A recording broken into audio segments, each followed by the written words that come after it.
Hey guys, it's me, December, it's me, and I've got a new Blu-ray slash DVD update. I just tried making this and found out there's an applause button now. I mean, what the hell's going on? So now what happens is, doing certain parts of the chat, people can go or click a button that does that, which is a bit odd, but nonetheless, that's just a bit weird. I think it's going a bit too far. I guess it's to tell you what people like and what people don't like. I guess I'll get none. So, anyway.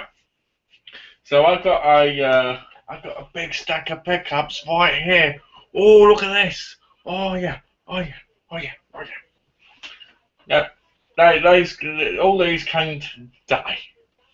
That's right. Today. So I'm gonna get started. So the first one is Futurama Volume 8. I really do like this show. Sadly got cancelled, but it wasn't the same since they kind of cancelled it the first time. I'll be honest, I would have had the whole series, but Series 7 got started ages ago, and I can't bother to pay a fortune for them. I originally paid $12. I paid $14 for this, which is a good bargain. Still hate these cases. Think they're too flimsy and too shit, basically. I like them in Amway cases, you know, or Amway cases inside of slipcase. I don't like them because they can get really badly damaged. But Futurama's a great show. Oh, I forgot. I got these ones in Walgreens. I don't know if everybody knows, but they're a pharmacy. They're a pharmacy place that kind of does they're like in England. I'd call it Boots, like that, or Superdrug, with other stuff in there. And I got these 4 Blu-rays for less than £8 altogether because I got them for about $15. So some of them are terrible, I'm sure. The first one stars Dean Cain, and it's called Kill Katie Malone. Never buy a demon off the internet. That's what it says. That's one of the coolest things I've ever heard. Never buy a demon on the internet. So I'm sure that's one me and James will watch together. So it looks bad, but it looks like it'll be pretty good too. Then Dead Man Running, starring Danny Dyer and Tamer Hassan. The fact that this has even got a release over here amazes me. This cost me $1.99. That makes sense because it's an awful movie. Then 2 movies I've never seen, but one of them I've been looking forward to seeing for quite a while. The other one I've only just kind of found out about. A Serious Man. What's that? 2 for 10. And Being Flynn. I've been wanting to see this for ages, but never got round to it. I always want to pick it up, but to be honest, I forgot about it. And then I picked it up and I was like, woohoo! So yeah. Let me just sort these out a minute and put these here. Okay, and these ones come from Amazon. So these come from Amazon today. I've got another big batch coming tomorrow. So I'll probably do another update then. I was going to wait, but then I thought, fuck it, I can get 2 videos out of one thing. First one is White Noise. So Michael Keaton. It's one of those films that I haven't seen, or if I have, I can't remember it. I think it came out in 2005? 2004, 2005. So I might have done, just can't remember it, to be honest. It's probably one of those ones that I kind of found forgettable. But yeah, I'm looking forward to watching it and hopefully getting round to it. The next one, The Watcher, that stars Keanu Reeves and James Spader and Marissa Tomei, is it? I always say her name wrong. But I remember watching this years and years ago, and I remember thinking it was alright, but it wasn't as special as it could have been. Like, it was missing something. It was nothing really special at all, but it was a fun watch. So I know it had a lot of negativity from people when it first came out, if I'm right, that is. So I'm looking forward to kind of watching it again now that it's on Blu-ray, and hopefully it'll be a lot better. And then we've got Daughters of Darkness and Blue Underground. Now, I've never seen this, but lately I've been wanting to watch some more older movies, like 70s movies. This came out in 1971. So I'm kind of looking forward to seeing this. I think it's a kind of vampire movie. International screen icon Delphine Seymour of last year Mailbag fame stars as Elizabeth Berry. It's just countless, yeah. It's a vampire movie, so I'm looking forward to watching that. I like the cover on it. I like that. I think that's quite a good cover. Let's have a look. A film that to be honest, I haven't seen, but I keep seeing it everywhere, and I finally bought it because it was like $10.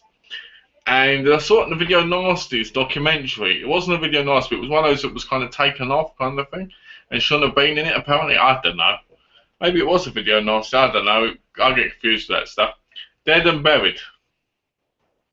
I never knew what it was about, and then I saw the trailer on the Video Nasties documentary thing. And I thought, why not give it a go? Because I've kind of wanted to watch it, but I never read the back, I never really bothered. It was kind of one of those films that you saw, but you never picked up kind of thing, you know, for me. So I'm looking forward to giving that a go. It was made in 1981. It's got a 7.1 soundtrack. Leave that for last. Tomorrow I've got season 1 coming of this show. Today season 2 turned up, and that's Copper. I've been wanting to see it. I saw some trailers. I kind of like the look of it. I've never watched it, never really think, but I've always been fascinated to watch it. It's one of those shows that I heard a lot about. I've seen a lot of trailers. It's had my interest for a while, but I've never really bothered. And it was always expensive, like $30, $40. And at the moment on Amazon, they got them for $16.99 each to Series. So I thought, screw it, I'll pick it up while I've got the chance. As I said before, Series 1's coming tomorrow.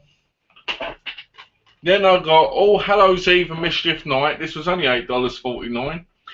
When I pre-ordered it, it was $11.49. And to be honest with you, even though they're probably two cheap, low-budget crap movies, I don't mind buying that for 2 of them, because they're not 2 I'd want separately anyway. You know, if someone's done like Prom Night, Graduation Day, I want to like that. But for something like this, I don't mind, because it's easy enough on the eye. Plus the side has both names on. It doesn't just say like the Halloween double feature like it does at the top. I'm really looking forward to seeing this one. And this one I'll probably watch. I'll probably watch them together on the same night. Then we've got some classics here. Let's start with this one. Drew Barrymore and Stephen King's Firestarter. I saw this years and years and years and years ago, and to be honest with you, I don't remember that much about it, other than that she's a fire starter. And I'm really looking forward to watching it again, because I like a lot of Stephen King stuff. I bet last time I saw this I was a kid, and normally that makes a big difference, because as you get older you appreciate film more than you did when you were a kid, you know? No matter what you think you love it, you don't love it as much as you might when you're older. Anyway, so now I've got these 2. I've got Alfred Hitchcock's Rear Window, and starring the same person, James Stewart, I've got Vertigo. So I got both of these. People may wonder why I bought these instead of buying the, you know, the multi-film pack thing. But to be honest with you, I prefer them separately, because I like having them on the shelf separately instead of having them in the big case. Know that you can't get every single one in that box set, so it just looks weird having all of them together in one box and then having the ones that ain't next to it. So I'd rather have them like this on the shelf. So that was that, because like for Strangers on the Train, I think Once a Thief was one, Upon a Thief was that, I don't know. But anyway, so I've got these 2, so I'm happy about these. These only cost $10 each, which is a bargain for Alfred Hitchcock Blu-rays if you ask me. Then today was the release date of Graduation Day, which I watched today.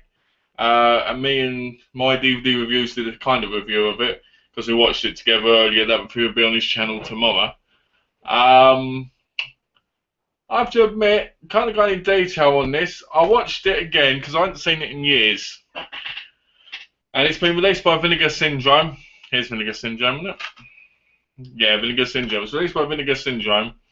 And what can I say? I remembered a lot of the movie. Like, I remember the kills, I remember the thing, I remember loving the kills, I remember loving some of the scenes.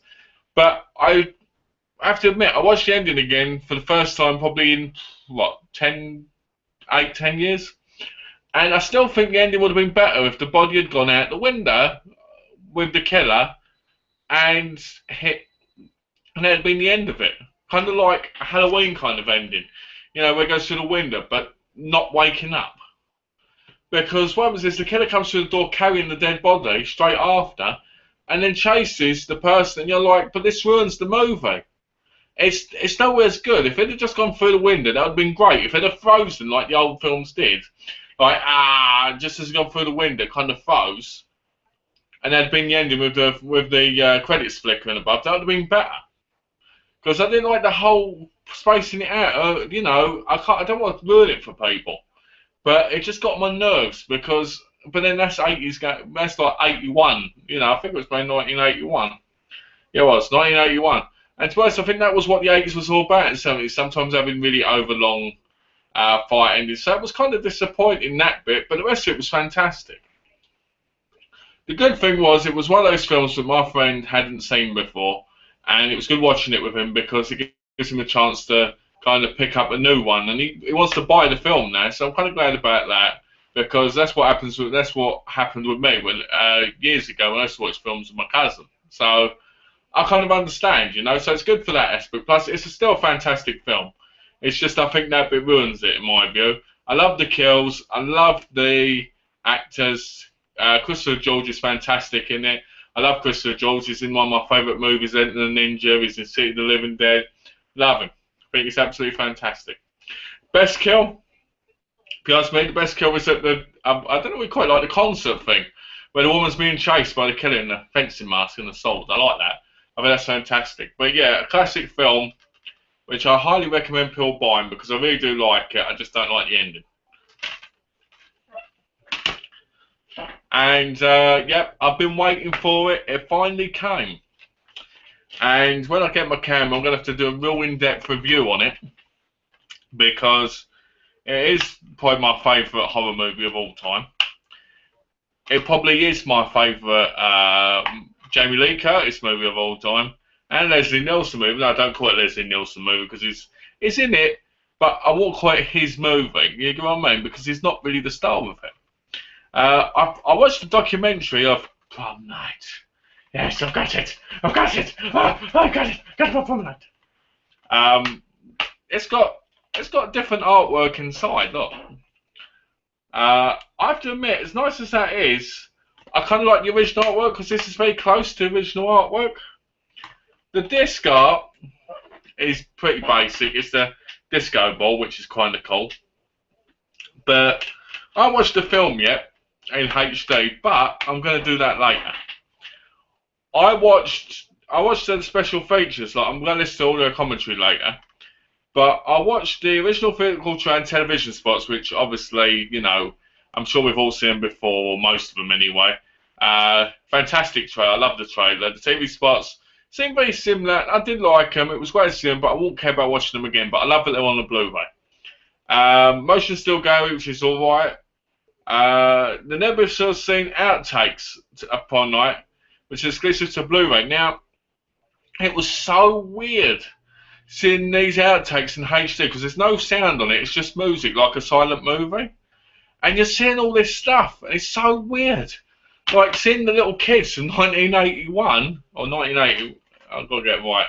In 1980, because the film was being done in 1979 in Canada, and it was released in 1980, and it was just so weird because seeing them like that in HD, it was like looking at kids now, but 33 years earlier or 34 years earlier. It's just so weird, and you're watching the scenes happen, and it's so amazing. It's like a dream come true of mine to actually see all this stuff, which I never thought I'd ever see. Like, I had the VHS, obviously VHS didn't have special features. The DVD I had didn't have special features other than the trailer. I never, ever thought I'd get a Blu-ray with special features. I thought it'd be like a cheap Blu-ray release, like Echo Bridge or something. It's just amazing. So that was a really good thing. That's to buy on its own, in my view. Then the collection of additional scenes added for the television broadcast. Now, it was interesting, but there's nothing really special in there. It's great for a completist like me who wants everything Prom Night, but I won't buy it for that. The Horrors of Hammer and Hide the Maker of Prom Night feature it now. It was a great little watch there. It was 41 minutes long, and I really, really enjoyed it. Listening to Paul Lynch and listening to some of the other guys. It was great to say, let's see if I can get the names right. No, it's not going to have it on there. It was great to see the woman who played Kelly and the one who played Jude and the guy who played Alex talking about what basically happened during the making and what it was like. You didn't get Jamie Lee Curtis doing a review or talk or anything, but I didn't expect that. You didn't get the guy who played Lou either. Obviously, Leslie Nielsen was dead, sadly. He died, so he never got to be in it. But there was some good chat about him, like Jeff Wincott, who I never knew was in the movie. He plays Drew. Kelly's boyfriend. I never knew that. Maybe because I never saw him that clearly. Um, Jeffrey Cock basically told the story of how Leslie Nielsen used to have this machine he used to squeeze, which made like a farting noise, like, and but he'd do it around the set with people and make them think it was him, and they'd be really disgusted by it because they'd think he was just breaking wind constantly. So it was a funny story. And then there was another one with Alex. I can't remember the guy who played Alex's name. The guy who played Alex anyway. Him and Jamie Lee Curtis went out for kind of like lunch together, shopping, because Jamie Lee Curtis wanted to get known, so they had that kind of feel. And she took him dressing with him, and she said she got a bra and said, "Does this suit me?" And obviously, he was 17 at the time, so it was really hormonal, you know. And it was a really funny story. And it was also the guy who played said he's got kids, but when they go to prom, they want him to dress up as Alex, basically in the outfit. So I'd love to see video footage of what happens when he goes to these kids' proms and they see him in that outfit. Because I'm sure there's a lot of people that think he's weird unless they actually watch the film. Well, I can imagine more people go watch the film now it's on Blu-ray, and that Synapse have released a DVD of it. But like all DVD and Blu-ray releases now, the Blu-rays have some exclusive features on them, but the DVDs don't. Like this one has the never seen outtakes and prom night as the exclusive still gallery and the radio spots on Blu-ray, not on the original DVDs. Now, do I agree with that? No, I don't. But that's why people should move to Blu-ray, I guess. But you know, if I was a DVD person, I'd be pissed. So, yeah, prom night. I was so great to have this now. I'm so glad to have this in my collection because I can put this against Enter the Ninja My Bloody Valentine now. I'll tell you what I would like. I would like there to be a proper Enter the Ninja Blu-ray released with like interviews with Franco Nero and Susan George and Zachary Noy and, you know, Sho Kosugi. That'd be great. I'd love that. That would probably complete my whole fantasy of my top 3 movies, probably. But anyway, Prom Night is a fantastic movie. I highly recommend it. I've seen this 1,000 times, probably. When I was a kid, I used to watch it every day. So I know this movie almost off by heart. I could probably do a talk play of the whole movie with it on silent without looking at it. But one thing I'm looking forward to is watching the commentary. Now, Graduation Day's got 2 commentaries, and I'm going to watch them eventually, but obviously this is better in my view. So I'm going to watch the commentary of this, and then I'm probably going to do a proper review of it in time. When I've got my new camera, I'm probably going to do a full-on review and really talk it basically, and basically tell people what I think of it, which isn't hard because I can do that now. But I want to watch it again, and I want to have a proper decent camera because I don't like having the webcam. So yeah, Prom Night on Blu-ray, highly recommend it, love it. Nobody can not like this movie. And last but not least, yeah, people thought I was finished, didn't they? Last but not least, Californication season 7, the final season. I haven't seen it yet, but when I saw 1649, I thought I'd better pick this up. Because I need to see what happens to Hank Moody in the end. The film itself, I have to be honest, what's this? I responded no. What's that? Do you read comments? I do now. Let's have a look. Is somebody leaving comments? Guthrie Prentice, if that's how you say your name, I do read comments. I'm just getting used to this because the Q&A section wasn't on, but I can read your comments. If you post anything, I will know if you're still there. So yeah, like I was saying, Californication is one of those shows where I really like it, and I really think it's a fantastic show, but it kind of got worse in the 5th and 6th season. The show itself, how can I put it? I enjoyed Series 1. I thought it was a great starter. Series 2 was alright. Series 3 I really enjoyed, and 4 I liked a lot. I really liked them all. Series 5 had the RZA in it, and it just got ridiculous with the whole, I think it was the movie thing, the movie storyline with RZA. And then 6 with the rock star bloke, and Faith, to me, just was crap. And season 7, the final season, I haven't seen, but I've had a lot of people say negative things about it, but you never know. I might enjoy it, but I'm just glad it's kind of coming to an end because it should have ended to me, in my view, the fourth or fifth season. But anyway, that's my update. So I hope you guys enjoyed the update, and I hope that basically you can tell me what you think of any of the stuff I picked up. Somebody asked me if I read comments, and if they're still there, they haven't commented again, so I'm guessing they're not there. So I'm probably going to hang up in a minute after I've said what I've got to say. So yeah, that's my updates for today. Tomorrow I should have more updates.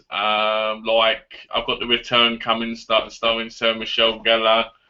Finally getting Django coming, the original Django with Frank O'Neill. I've been wanting to see that for so long. Ever since it was released in England, I've been wanting to see it. What else? What else is there?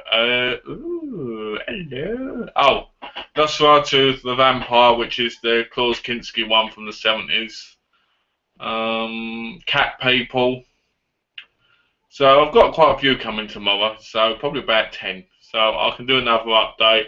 I just hope you guys enjoyed this update, and I hope you guys have a lovely day. And please let me know what you think of any of the films if you've seen them, and leave a comment. I always love reading a comment because it always means that I'm doing a good job, basically. So have a lovely day. Take care. If it's in the morning when you watch it, good morning, afternoon, good afternoon, evening, good evening. So take care and see you guys later. Bye bye. Ooh.